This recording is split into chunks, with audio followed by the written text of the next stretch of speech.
یا بل ذاکران چې سرغربات ترانې وایي بدوینو لا نظاره اذان وایا.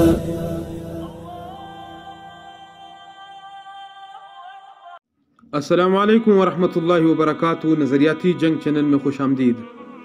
معزز دوستوں، مکی دور میں کفار نے مسلمانوں کے خلاف وہ تمام ہتھ کنڈے استعمال کیے جو اسلامی نظریے کی اشاعت روکنے کے لیے اختیار کیے جاتے رہتے ہیں. اس کے مقابلے میں مسلمانوں کا دفاعی اور جوابی لائے عمل 3 حصوں پر مشتمل تھا: خالق سے تعلق، مخلوق کی خیرخواہی، اپنی علمی و عملی تربیت.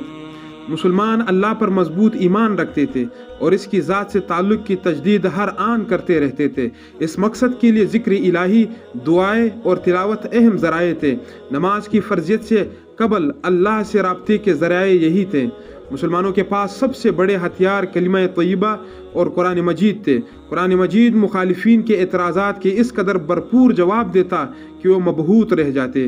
قرآن مجید کا دل پذیر اسلوب، معجزانہ فصاحت اور صوتی آہنگ بڑے سے بڑے سنگ دل کو سوچنے اور غور کرنے پر مجبور کر دیتا اور دلوں کے قفل کھولتے چلے جاتے.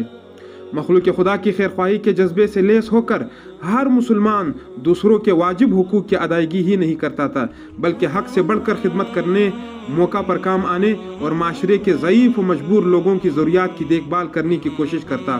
حضور اکرم صلی اللہ علیہ وسلم اس میں پیش تھے. دیگر صحابہ بھی، جن میں ابو بکر رضی اللہ تعالیٰ عنہ نمایاں ہیں، ایسے کاموں کے لیے مشہور تھے. مگر انسانوں کی سب سے بڑی خیرخواہی یہ تھی کہ انہیں جہنم کی آگ سے بچانے کی کوشش کی جائے اور دین کی دعوت عام کی جائے. چنانچہ ہر مسلمان دین کا داعی بن چکا تھا.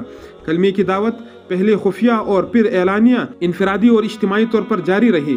مشاورت سے کام کرنا، حکمت کے ساتھ چلنا، اخلاق و شائستگی سے دعوت دینا اور جواب میں ملنے والی ایذاؤں پر صبر و تحمل اس مہم میں مسلمانوں کے اہم ہتھیار تھے. اپنی تربیت اور اصلاح کے لیے حضور نبی کریم صلی اللہ علیہ وسلم کی صحبت و رفاقت سب سے بڑا ذریعہ تھی. یہی پاک ہستی اصلاح نفس کا مرکز بھی تھی اور علم کا محور بھی. دینی علم یعنی وحی کی حفاظت اسی وقت سے ملحوظ تھی.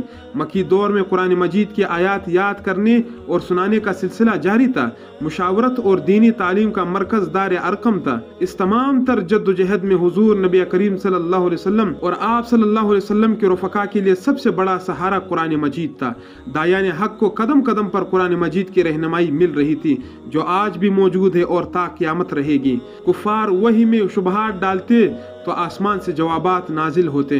وہ حوصلہ شکن پروپیگنڈے کرتے تو وہی مسلمانوں کی حوصلہ افزائی کرتی. قرآن مجید فتح و نصرت کی بشارت دی جاتی اور صبر کی تلقین کی جاتی. اسلام نے شروع ہی سے اپنے پیروکاروں کو نظریاتی جنگ کے بہترین ہتھیار فراہم کر رکھے ہیں. ہمیں جہاد کی طرح فکری لڑائی کا تفصیلی نظام بھی دیا گیا ہے، جس کے باقاعدہ آداب، قواعد اور اصول بھی شریعت میں موجود ہے. ابتدائی اسلام سے یہی دعوت و ارشاد مسلمانوں کا فکری و نظریاتی جنگ کے حوالے سے رہا ہے. یعنی یہ نظریاتی جنگ دعوتی اسلام کے انداز میں لڑی جاتی ہے. مسلمان اس نظریاتی جنگ کو اللہ کی رضا اور اجر اخروی کی نیت سے لڑتے ہیں. ان کے سامنے ذاتی بلکہ قومی اغراض بھی نہیں ہوتی، بلکہ تمام انسانیت کی بلائی مقصود ہوتی ہے. وہ اخلاص اور خیرخواہی کے ساتھ میدان عمل میں اترتے ہیں. شرافت، صداقت، خدمت، حسن معاملہ اور ایفاء عہد جیسے اخلاق عالیہ کو اپنی شمشیر بناتے ہیں. اللہ کی ذات پر بھروسہ، صبر و تحمل اور استقلال اور استقامت ان کی ڈھال بنتے ہیں. کلمہ طیبہ ان کا پیغام اور ذکر الہی ان کی روحانی غذا بنتا ہے. قرآن مجید کی آیات ان کا وہ واعظ بنتی ہے جن سے کوئی متاثر ہوئے بغیر نہیں رہ سکتا. چونکہ مسلمان اللہ کے سپاہی ہیں، اس لیے جنگ میں بھی شرعی اخلاق کی پاسداری کیے بغیر نہیں رہ سکتے، کیونکہ شریعت کی خلاف ورزی کر کے وہ اللہ کی ناراضگی کے مستحق بن جائیں گے اور نصرت الہی ان سے دستکش ہو جائیں گی.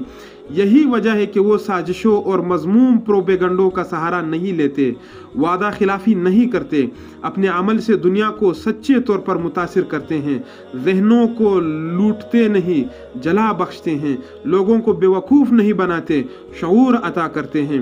قرون اولیٰ کی تاریخ گواہ ہے کہ مسلمانوں کے کہیں پہنچنے سے پہلے وہاں اسلام کا پیغام پہنچ جاتا تھا۔ لوگ داعیان اسلام کی گفتار سے زیادہ ان کے کردار اور اعمال سے متاثر ہو کر اسلام قبول کرتے تھے۔ اسلام کی شوکت کو چیلنج کرنے والوں اور دعوت کی راہ میں رکاوٹ بننے والوں کو جہاد کے ذریعے راستے سے ہٹا دیا جاتا تھا۔ جہاد اس دعوت کے لیے بہترین پشت پناہ اور مددگار ہے۔